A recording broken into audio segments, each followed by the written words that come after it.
Kemmler and the Nighthaunt just want to play this battle right. Ghosts of the Barrow Legion, we're gonna get there tonight. The Lichmaster back in black on Warhammer 2 as the Undead of the Grey Mountains face off against the Warherd of the Shadow Cave. And it's gonna get real spooky up in here because it's a ghost-themed army with a Varghulf and a Banshee in support. Now the killing power comes in the form of 2 Hexwraiths and the Chillgeists, Reapers of the Underworld whose size have an all-too-physical bite. Really like them against the Beastmen because of their speed and terror. A lot of AP on them as well. And for the Beastmen themselves, Korok's Man-Rippers and Minotaurs, led by a Beast Lord, with Poisonous Chaos Spawn holding down the center. Absolutely horrific models in those bad boys. Give us a pretty good taste of what to expect when Papa Nurgle shows up to party in Game 3. A lot of Monstrous infantry, a lot of mass, a lot of rip and tear from the Beastmen here. Let's see how they match up against the Haunters of the Night. So, as we get it started, my opponent today is going to be Atticus. Has his own channel, link in the pinned comment if you want to check him out. But I'm playing the Barrow Legion with Heinrich Kemmler at the helm. The first named character in the history of Warhammer Fantasy Battle.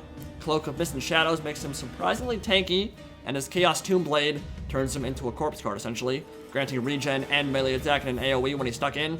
Also has the infamous Krell summon, of course. But unfortunately, Krell is about as useful as a marzipan dildo or a poopy flavored lollipop. Changes to summons were fine in plenty of respects, but really hurt the Lord of Undeath because you don't get a lot of uptime with him. At least before, with the crumbling over time, you could keep him topped off with Invocation of the Heck, but now, when the timer runs out, you just lose him for good, and that kind of sucks. Graveguard frontline, 3 of those, some zombies in the front ranks, Cairn Wraiths as well, but the Banshee is going to be the duelist here to try and snipe out high-value targets if she can, kind of scoot and shoot her way through the melee blob and get in on that Beast Lord, maybe duel him and murder him, at least do some good HP damage. And then Hexwraiths on the flanks. 2 Vanguard deployed behind the enemy line, and 1 Vanguard deployed near my deployment zone in front to get some frontal charges in if required. Chillgeists all the way in the back are hidden for now, and over on the other side, they have already been spotted by Centaurs with throwing axes, who are going to try to find them out and murder them. Now, of course, they have physical resist, very high physical resist, and a lot of speed, so throwing axes not going to be a good tool for killing them, but I won't be able to catch up to them either. Maybe if the Chillgeists were here and they made a micro mistake, I could catch up and kill some models, but no slowing aura on the regular Hexwraith, so don't have any way to deal with that. But unfortunately, there is a Melkoth Mystifying Miasma, Occam's Mindrazor, and Enfeebling Foe, Bray Shaman of the Lord of Shadows coming my way. Can't stick around, because Melkoth will do a lot of damage to those Hexwraiths. Ungor Raiders in the front lines, gonna be the meat shields to the Minotaurs, and the Chaos Spawn can do the damage they want to do, and that's really where the killing power in the brayherd lies. It's gonna be where they get the majority of their killing done. Chaos Spawn are an interesting choice, not terrible against the vampire accounts. Typically don't have a lot of bonus for Slarge, but here we go. Hexwraiths going right up the center now. Beautiful frontal charge into the front of those Ungor Raiders, and those size are going to go to work. And this is why I love bringing Hexwraiths against Beastmen. It gives you an opportunity to match the speed and Vanguard deployment of a brayherd. The downside is, I think Atticus was actually expecting it because he has Occam's Mindrazor for AoE magic attacks, and Melkoth is incredibly good at shutting down Hexwraith aggression by lowering their speed and dealing a lot of damage as well. Magic damage that cuts right through physical resist and slows them, exactly what you want against Hexwraiths. Now the Chaos Spawn already into close quarters combat, zombies in the front ranks as well, and the Fat Bat bounding forward, ready to smack around some Chaos Spawn and create some kind of pocket here where the vampire counts can hold on. But obviously, the mainline engagement probably not going to go that well for the vampire counts. A lot of this battle hangs on those Hexwraiths. I mean, 4,500 gold on them has been spent, essentially. Really need them to put in a lot of damage to the Beastmen lines this battle. And they have caught out the Bray Shaman of the Lord of Shadows over on the Barrow Legion left flank, who has cost Enfeebling Foe and Melkoth, dealing a ton of damage there, and the Chillgeists coming in from behind to shut down some of these Ungor Raider archers. So they're going to be out of the fight pretty quick. That terror and that rear charge, very nice combination when you want to get rid of low morale units, and they are going to tear around pretty much right off the bat as Fellbats tie down the rest of the archers. Chaos Spawn are unbreakable, which will make them pretty useful as a front line, and I was debating leaving my Hexwraiths surrounding that Bray Shaman, but he threatened to send some Minotaurs over in support, and one Occam's Mindrazor and a couple attacks in from the Minotaurs would have completely shattered that Hexwraith unit. So I said, hell no, I'm out of there. I'll go back in at a later date once Invocation of the Heck has gone their way. Another cycle charge coming in. Another beautiful one straight out of the woods, and those spectral nightmares are going to make sure that most of this chaff infantry routes straight off the field. But they aren't really the problem here. Korok's Man Rippers and the Monstrous infantry are the big issue, and I don't have a lot of bonus versus large. That's where Krell will come in. Waiting for the right moment, we will summon him soon. Razorgore Chariot bounding through the back of those Graveguard formations, helping to turn that fight, and Chillgeist getting into the rear of Korok's Man Rippers as well. Nice rear charge with that AP, should be able to do a pretty decent amount of damage there, but we've crushed, absolutely crushed the Warherd of the Shadowgave left flank, but in the center, where all the Monstrous infantry is, they are very tanky and survivable and pushing through relatively easily. In fact, the Cairn Wraiths are already crumbling, and the Banshee and the Vargulf have not been able to get on top of what they should be getting on top of. Killing the Beastlord would definitely be the best use of those units. Right now, have not managed to make it on target. Now, the Hexwraiths are free, and Hammer Anvil's likely coming in now. I've completely lost track of where my Vargulf was at this point in the battle. He's in the middle of halberds.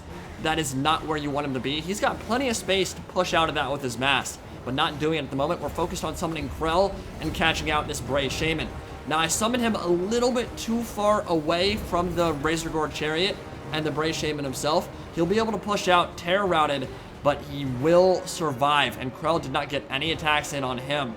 Part of the problem with being a Foot Lord, yes, you can summon him exactly where you want to summon him, but if there's other stuff in the way, like even zombie summons, he can have a little bit of problems pushing through and getting on target, and he certainly did there. I think some Centaurs blocked his charge, and we weren't quite able to finish off that caster, which is unfortunate. But he's in and amongst a bunch of big, angry cowmen, and slicing through Minotaurs is certainly not a bad use for him at all. He does have bonus versus large, and he's going to kill his first model there. Taking out Minotaurs is pretty nice. A rear charge from the Chillgeist coming in as well.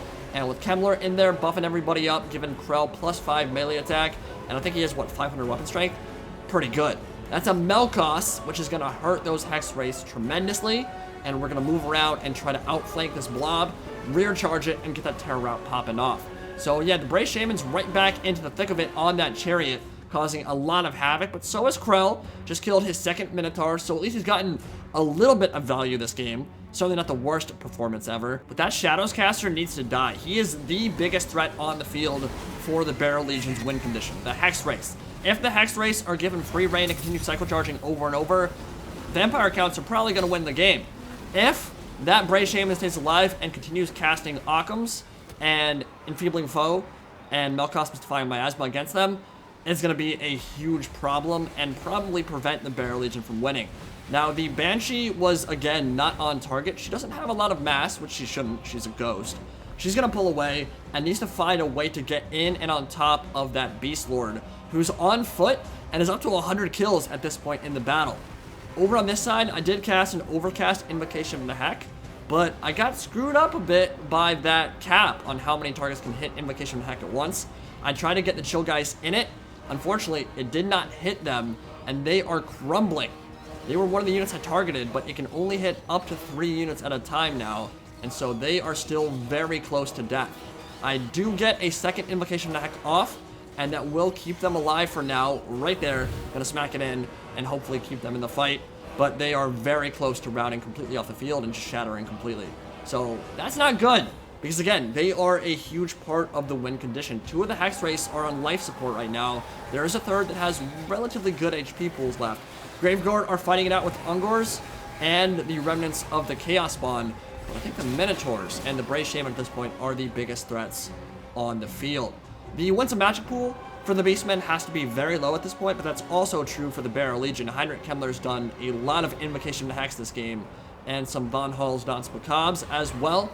The Banshee on top of the Minotaurs, which again is not really where she wants to be, but there's a dearth of targets and not a lot of units she can push through to actually get at that Beast Lord if he's kept safe. And Atticus done a great job this game of doing so. She managed to take 1 Minotaur down, but with only like 32 melee attack, she won't be able to hit them too often. Hexwraiths, perfect surround off on Centaurs with throwing axes who had already used all their ammunition.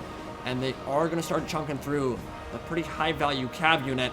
Bray Shaman coming in from the flank and running over that poor Banshee. Heinrich Kemmler is a tanky beast on foot. That Cloak of Mist and Shadows giving him 75% physical resist, making it very hard for him to die in melee. And of course, he also has that regen from the Chaos Tomb Blade. So he's at full HP right now. He has definitely done his job, summoning zombies and healing up everything around him. But that front line definitely crumbled pretty quick against the wrath of all those Minotaurs and Chaos Spawn.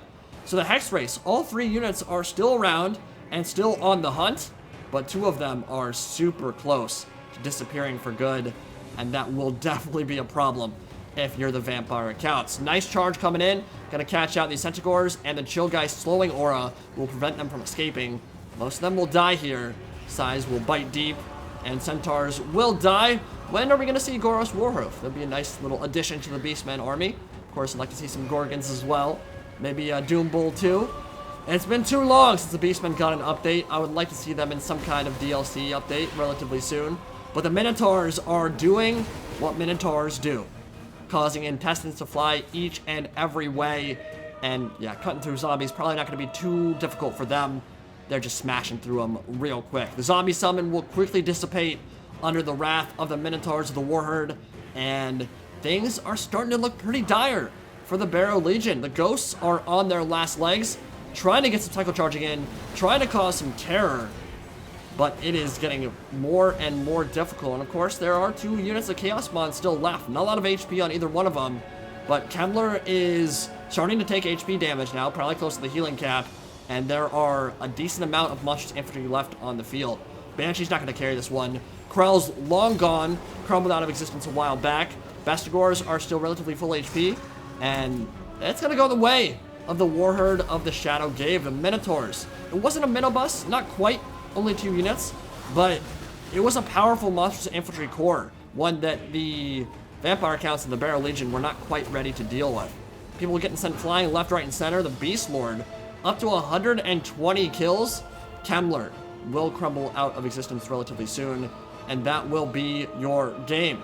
So there were a couple issues there. One, the Vargulf was used relatively poorly. I was not very happy with that. Honestly, I completely forgot about it. The micro attacks on Hexwraiths is pretty high. They're a very fragile but very damaging elite cav unit that's very expensive, and if you aren't on point with your micro on them, they're gonna crumble out of existence very quickly, which is problematic. So you need to make sure you're on point with those. And for the most part, I'd say my Hexwraith micro that game was pretty good. I kept them topped off with heals. I cycle charged well with them. I got into the important targets and got a lot of rear charges off for sure. I think I used them quite well.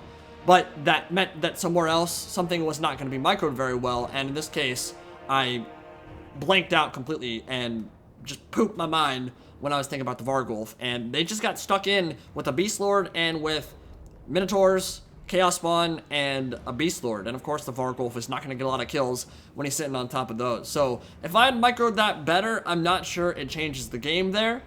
He had a decent amount of stuff left at the end, but definitely one of the important aspects of this game that I kind of overlooked as I was playing was how important it was for the Banshee and for the Vargulf to be on the right target. And working in tandem together, beating up on the Beast Lord might have caused some kind of chain route there, but just wasn't able to do it, and that was unfortunate. Cairn Wraiths held as best they could, but against all those Minotaurs and Monstrous infantry, it was going to be pretty hard for them. Graveguard got a decent amount of kills as well. Heinrich Kemmler definitely did his job, but as I said, Krell, yeah, he got 2 Minotaur kills and maybe a few Bestigor kills as well, but right now, I think that the, yeah, he's about as useful as a Marzipan Dildo, which is just unfortunate, because it's like, you want to see Lord of Undeath be a boss, and for a moment there, when you could top him up with Invocation from the Heck, and keep him in the fight for 5, 6, 7 minutes, he had enough time to do what he needed to do.